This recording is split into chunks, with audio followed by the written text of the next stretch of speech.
Jonathan Reeves was born in a small town in western Pennsylvania. The air always smelled of damp forests, and in winter, icy winds cut right through to the bones.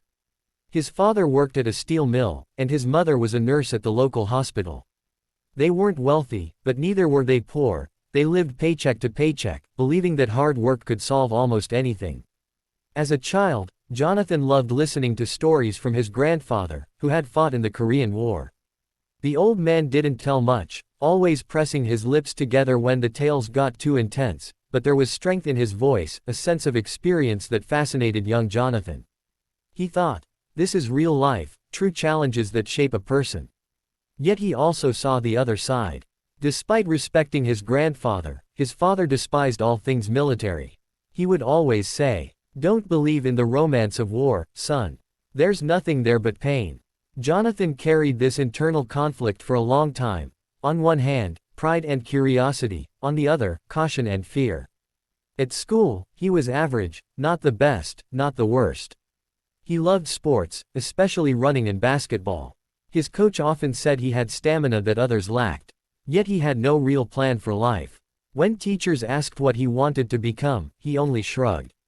His parents expected him to go to college, maybe become an engineer or a doctor. But there wasn't enough money, and Jonathan understood this. He worked part-time after school, washing cars, working at the grocery store, but most of the money went to his own expenses rather than his future. When he turned 17, he began thinking more seriously about joining the army.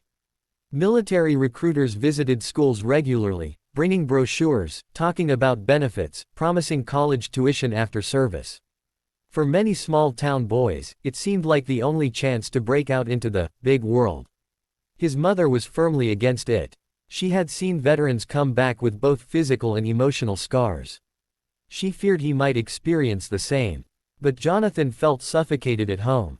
He wanted to prove, to himself and the world, that he could do more.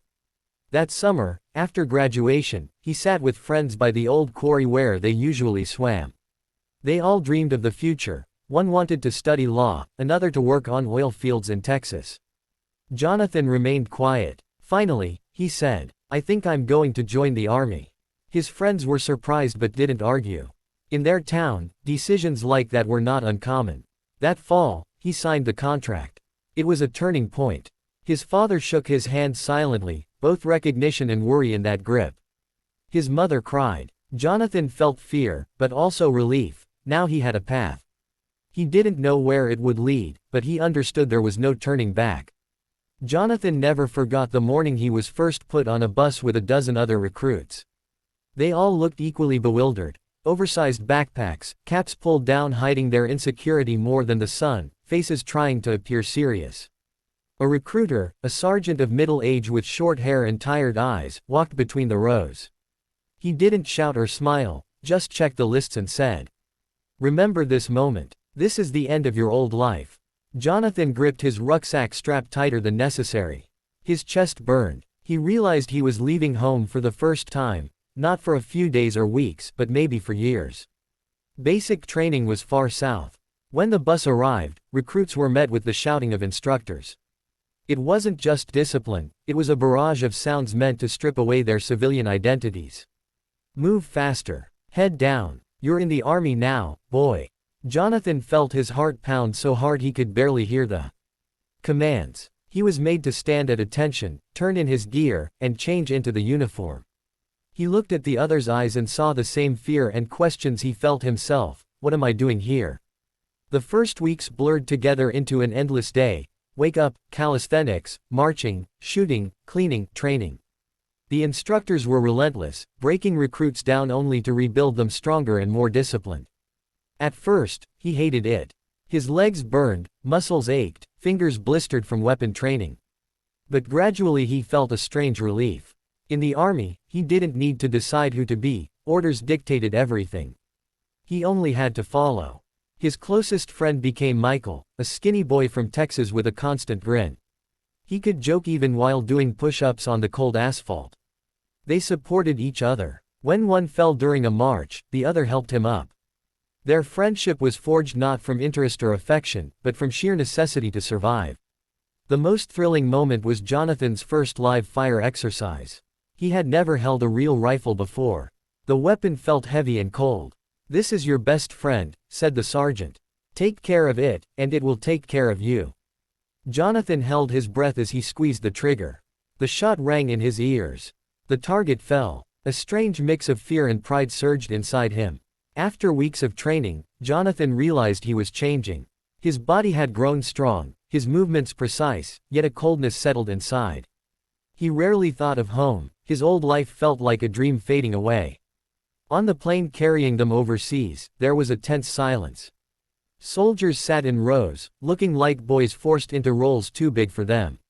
Some chewed gum, some prayed, some stared at the floor. Jonathan sat by the window, staring into the darkness. "What awaits us there?" he asked himself. No answer came. Michael whispered, trying to lighten the mood. "At least we're traveling the world now. Free ticket to hell." Jonathan smiled faintly, a forced gesture. The first thing that hit him upon arriving in the war zone was the heat. It burned everything: bodies, weapons, gear. Dust invaded everything: eyes, boots, every crease in clothing. They were stationed at a base surrounded by sandbag walls. The air smelled of diesel and sweat. Soldiers who had been there for months greeted the newcomers without enthusiasm. "Don't relax," said the sergeant. "Nobody guarantees you tomorrow here." On his first patrol, Jonathan gripped his weapon so tightly his fingers went numb. Every mound, every piece of debris heightened tension. He watched children running behind the vehicle, elderly men sitting outside huts, women quickly disappearing behind doors. He couldn't tell friend from foe. Weeks later, their convoy was ambushed. The first explosion deafened him. The vehicle in front was lifted into the air. Screams, smoke, chaos. "Return fire," the sergeant shouted. Jonathan fired instinctively, seeing only flashes and shadows. Later, he found Michael alive, face scratched but breathing. Jonathan realized, now they were truly at war. Several friends did not return from that fight. Jonathan saw their bodies covered with tarps. He did not cry, the tears were trapped inside. But at night, shadows reminded him of the fallen. Time passed, and Jonathan grew used to it. His body reacted automatically to commands. Yet at night, fear and memories surged. He often thought of home, the smells, the friends, the river. These thoughts kept him alive, yet reminded him of how far he was from real life. One night, Michael whispered, "I thought war would make me a hero. Now I just want to go home." Jonathan nodded, feeling the same longing. Even if he returned, he would never be the same boy. Days merged into months. Jonathan watched friends die, saw Michael return wounded and hollow, felt fear with every step. Each choice became a moral dilemma, sometimes choosing between a friend's life and following orders. He couldn't sleep without nightmares, explosions, screams, shadows of fallen comrades. Amid the chaos, small moments of relief helped. Shared jokes, letters from home, brief smiles. Survival depended on not losing one's humanity, even in hell. Jonathan dreamed of returning home, tasting simple pleasures, family, familiar smells, safety. Guilt accompanied these dreams. How could he live on while others perished? Finally, Jonathan returned home. The airport was a mix of joy and unease. His mother wept, his father offered a silent but proud handshake. Jonathan felt relief and emptiness. Part of him remained on the battlefield. Civilian life shocked him. Streets, shops, children laughing, all unfamiliar. He helped his parents, met friends, yet anxiety lingered. His hands sometimes clenched, heart raced without reason. Some comrades returned, many did not. Guilt haunted him, yet letters and brief contacts reminded him he was alive. Counseling helped him face trauma, and journaling organized his thoughts. He realized he could not forget the past, but he could reclaim his life. Jonathan bought a small plot of land and began planning a house. Building became therapy. Each nail, each plank, each step restored control over his world. Family supported him, neighbors helped. He even met Sarah, who had experienced loss in other ways. Together, they found joy in simple acts: walks, cooking, sharing dreams. Through work, family, and love, Jonathan rebuilt himself. He accepted his memories, transforming pain into strength. His new life symbolized renewal: walls, foundation, open windows for the future. He was finally ready to live fully. Morning sunlight filled the finished house. Birds sang. Jonathan breathed deeply, feeling peace. Memories remained but no longer ruled him.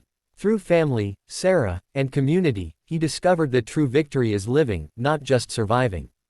Jonathan smiled, watching the sunset, holding Sarah's hand. Life stretched ahead, full of challenges and joys.